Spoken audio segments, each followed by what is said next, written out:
আজকে আমরা এই অঙ্কটা সলভ করব। 3x - 2y = x + 3y সমান 5:6 হলে x y এর মান নির্ণয় করতে বলেছে। এই অঙ্কটা করার জন্য প্রথমে এইটুকুকে লিখে নেব। 3x - 2y = x + 3y সমান 5:6। এটাকে বাই আকারে এবার লিখে নেব। প্রথমে এটা উপরে যাবে 3x - 2y by x + 3y সমান 5/6।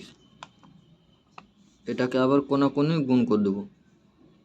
এটাকে 6 দিকে 3x - 2y-কে 6 দিয়ে গুণ, আর x + 3y এটাকে 5 দিয়ে গুণ।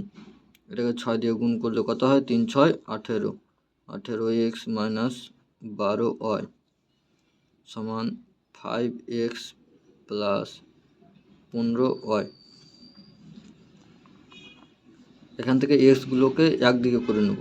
তো 18x - 5x, এটা প্লাস আছে, বাঁ দিকে আসলে মাইনাস।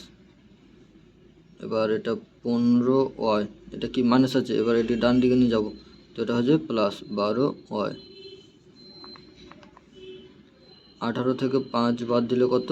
13x সমান 27y। x/y সমান 27/13। এবার কোনাকুনি গুণ করলে কত হচ্ছে?